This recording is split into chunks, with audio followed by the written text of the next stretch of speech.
26 de septiembre de 2014, Iguala, Guerrero, México. Esa noche, un grupo de estudiantes de la Escuela Normal Rural Raúl Isidro Burgos de Ayotzinapa salió con un objetivo que, en apariencia, no tenía nada de extraordinario. Querían conseguir autobuses para viajar a Ciudad de México y participar en la marcha del 2 de octubre, una movilización histórica que cada año recuerda la masacre de Tlatelolco de 1968. No era la primera vez que lo hacían, no era una operación secreta, no era una conspiración, era para ellos una práctica común, pero esa noche algo cambió, y lo que ocurrió entre la noche del 26 y la madrugada del 27 de septiembre no solo marcó la vida de 43 familias, también se convirtió en uno de los casos más graves, más dolorosos y más reveladores sobre corrupción, impunidad y violencia de Estado en la historia reciente de México. Porque Ayotzinapa no es solo una desaparición colectiva, es un expediente lleno de omisiones.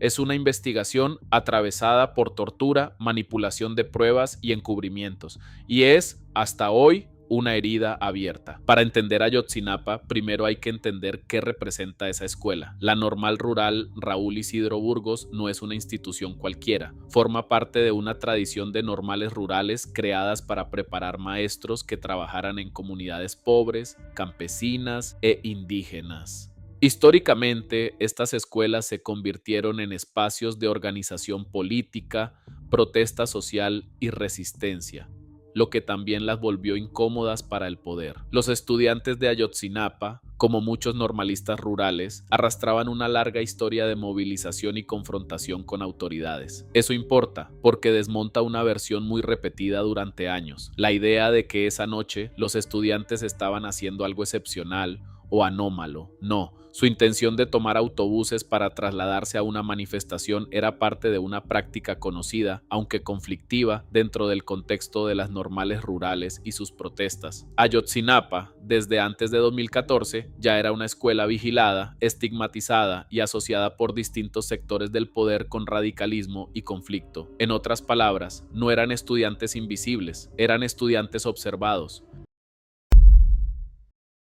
Iguala tampoco era una ciudad cualquiera. En 2014, Guerrero ya era uno de los estados más golpeados por la violencia criminal, la infiltración institucional y la disputa territorial entre grupos del narcotráfico. En ese contexto, la frontera entre autoridad y crimen nunca fue clara. Con el tiempo, las investigaciones y reportes internacionales sostendrían que, en el caso Ayotzinapa, hubo colusión entre policías, crimen organizado y otras autoridades del Estado.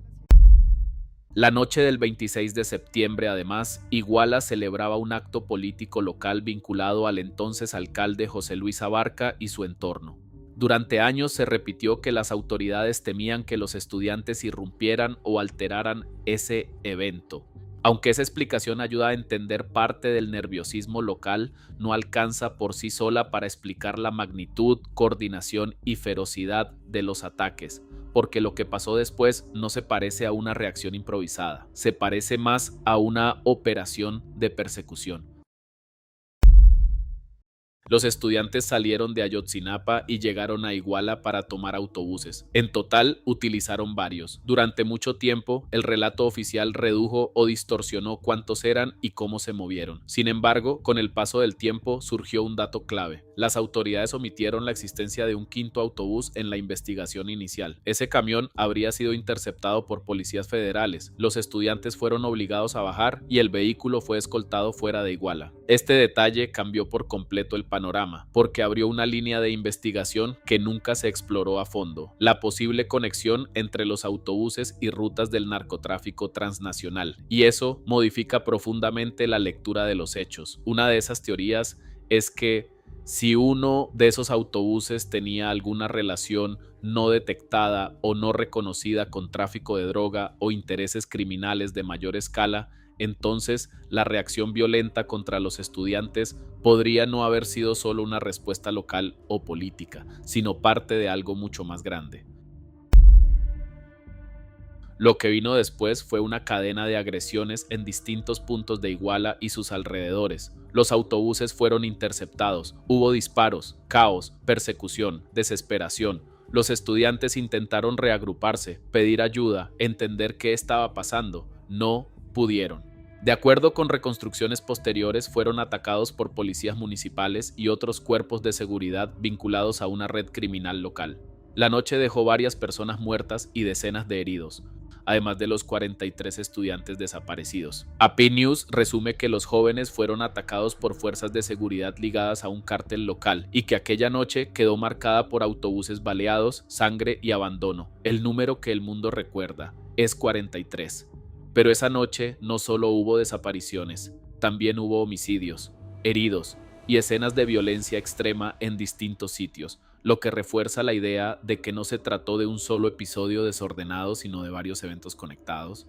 En medio de ese caos, 43 estudiantes fueron detenidos y desaparecidos. Ese es el núcleo del caso. No se esfumaron, no huyeron, no se perdieron. Fueron desaparecidos por la fuerza. Con el tiempo, la versión más ampliamente aceptada por investigaciones independientes y por instancias oficiales posteriores fue que los estudiantes fueron capturados y entregados a integrantes del grupo criminal Guerreros Unidos con participación o colusión de autoridades. Reuters resume que las pesquisas internacionales concluyeron que fueron asesinados por miembros del crimen organizado en complicidad con policías. Uno de los elementos más perturbadores del caso es que no todo ocurrió en la sombra. Hubo reportes, hubo llamadas, hubo movimiento de fuerzas de seguridad. Con los años, la discusión dejó de ser si el Estado supo algo. La discusión pasó a ser cuánto supo, quién lo supo y quién decidió no actuar.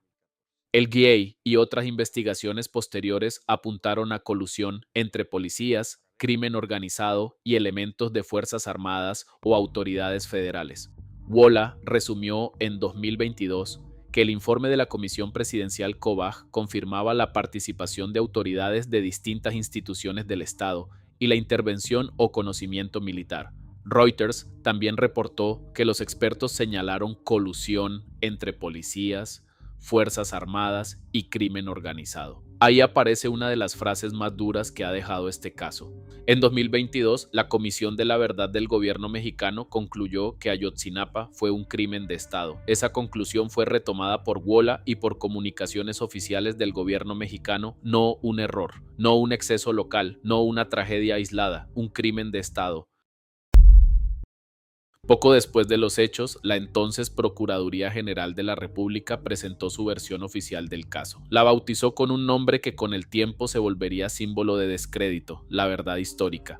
Según esa narrativa, los estudiantes habían sido detenidos, entregados y asesinados para luego ser incinerados en el basurero de Cocula, para después arrojar sus restos al río San Juan. Esa fue la historia que durante años intentó cerrar el caso ante la opinión pública, pero las investigaciones independientes la desmontaron pieza por pieza. El problema no fue solo que esa versión fuera frágil, el problema fue cómo se construyó, porque después se descubriría que parte de los testimonios que la sostenían fueron obtenidos bajo tortura, que evidencia clave fue manipulada o alterada y que líneas relevantes de investigación fueron omitidas desde el principio. La verdad histórica no solo se cayó por razones científicas, se cayó también por razones éticas y judiciales.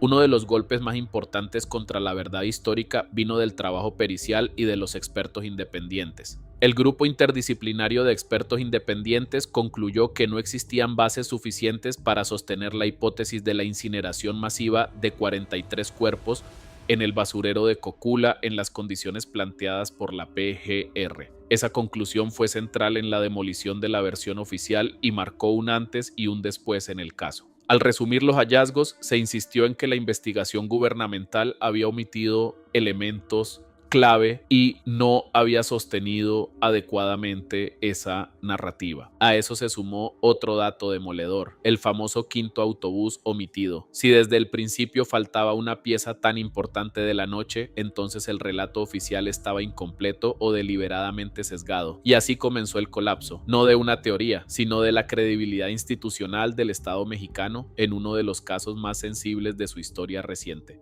A lo largo de los años, algunos restos fueron hallados e identificados mediante peritajes, pero eso no resolvió el núcleo del caso. Hasta marzo de 2026, Reuters reportó que solo los restos de 3 de los 43 estudiantes habían sido identificados, mientras que el paradero del resto seguía sin conocerse.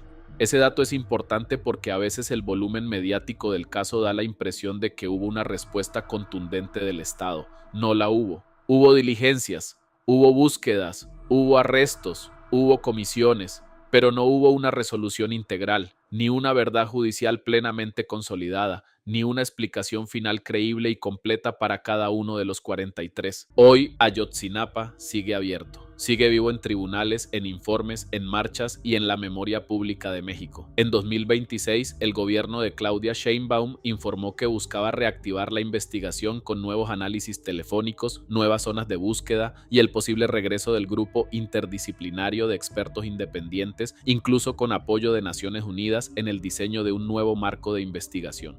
El 26 de septiembre de 2014 no desaparecieron solo 43 estudiantes. También desapareció la confianza en una versión oficial. Se fracturó la credibilidad del Estado y quedó al descubierto algo mucho más profundo que una sola masacre: la forma en que la impunidad puede fabricar relatos, ocultar pruebas y prolongar el dolor durante años. Ayotzinapa no es solo un caso criminal, es una radiografía del poder cuando decide protegerse a sí mismo. Es la historia de una verdad peleada línea por línea, de padres y madres que no dejaron de buscar, de expertos que desmontaron una mentira y de un país entero obligado a preguntarse cuánto puede resistir una herida cuando el Estado no responde.